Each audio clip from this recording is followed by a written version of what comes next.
there are really only 3 head coaches that should also be calling plays: Sean McVay, Andy Reid, and Ben Johnson. Outside of those 3, give it back to the OC because it's not working. So you have your 3 unicorns that can really handle both jobs, and most recently, Sean Payton. But outside of those top 1% of guys, it's really hard to handle the offensive coordinator position and the head coaching position all at once during a game. Kevin O'Connell, Zach Taylor, Matt LaFleur, Shane Steichen, Mike McDaniel, obviously fired, looking for a job right now, and honestly Kyle Shanahan at times.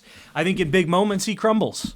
All of these guys, you can argue, aren't necessarily balancing both jobs very well right now because head coaching duties take your brain elsewhere at times. We have to look at travel plans, where you have to look at practice plans, and not just practice plans for your offense, but the whole team.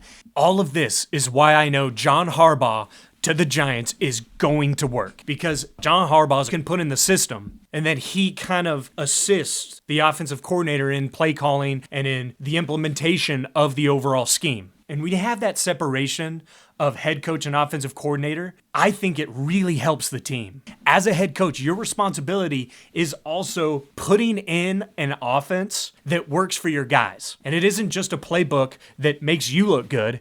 It's getting the most out of the guys that you have, not the guys that you want. And that's what the mistake a lot of head coaches and a lot of offensive coordinators make in this league. They put in an offense that they think is cool, and it's not something that is tailored to the skill sets of the guys that they have. John Harbaugh is going to do a fantastic job in New York, and he has Jaxson Dart and Cam Skattebo to work with. Let's take a look at some film. This is an awesome example of Dart and Skattebo working together. I really respect Skattebo because he's not afraid of some contact. This is a designed run to Jaxson Dart up the middle. This is a perfect play call for this defense because they're in cover 2. The weakness of cover 2 is in the middle of the field. So if Skattebo picks up the right block here, this should be wide open. Here's where Dart looks a lot like Lamar Jackson and why Harbaugh and him are going to get along just fine. This similar style of run play, Harbaugh had installed for Jackson. Dart does a great job of selling this. Dart takes the snap and then he pauses and he looks. So he looks over at his receivers, and that's what convinces, for a split second, the linebacker and the corners that he's going to be looking to the left to throw the ball. Just those few ticks right there, that pause was huge because these defenders haven't made any progress towards collapsing into the middle to stop a run play because at the moment they think it's a pass.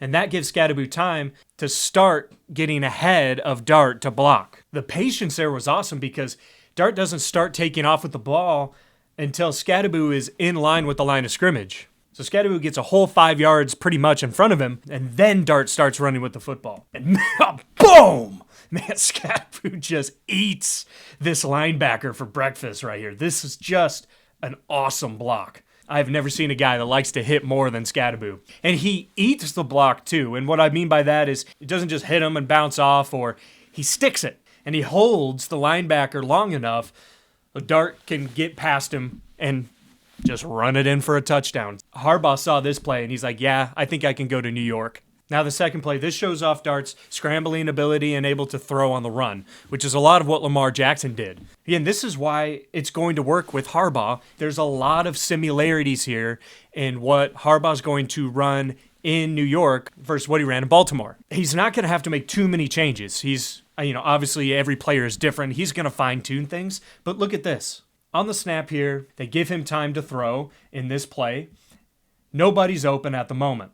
So Dart's waiting. The pressure breaks through, and Dart evades him, boots out to his left, and throws a dime to Wan'Dale Robinson. What's also really encouraging about this was not Robinson's route here. Robinson was able to look back at Dart, see what was happening, see that he got pressured out of the pocket and is now escaping that pressure towards the sideline. He does a great job of getting open for his quarterback. He creates something on his own. Robinson does a great job finding a gap in the defense, putting him in a spot where Dart can hit him on the run. Awesome 34-yard gain. This wouldn't be a New York Giants film study if we didn't show Skattebo run. It's a must-watch TV when these guys are on.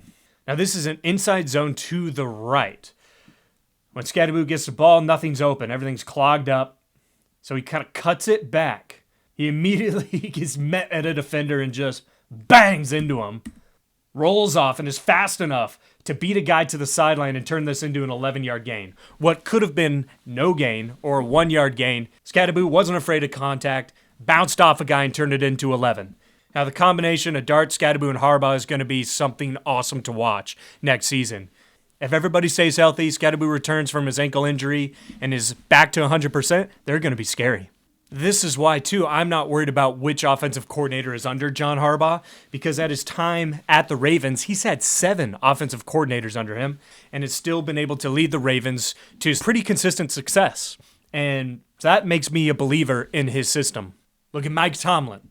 He has had his postseason woes, yes, but there's a reason that his teams were always above 500, were always making the playoffs. It's because he, as a head coach, did a great job of establishing culture and working with the players that he has and kind of tailoring his offense here and there. And that's the whole thing. That's what great coaching is getting the most out of players that you have, not the players that you want. That's why Harbaugh's going to work, is he's going to put in a system that works for Jaxson Dart and Cam Skattebo. He's going to take some of the plays and some of the schemes that he had with the Ravens, obviously, because he has a very similar quarterback in Jaxson Dart.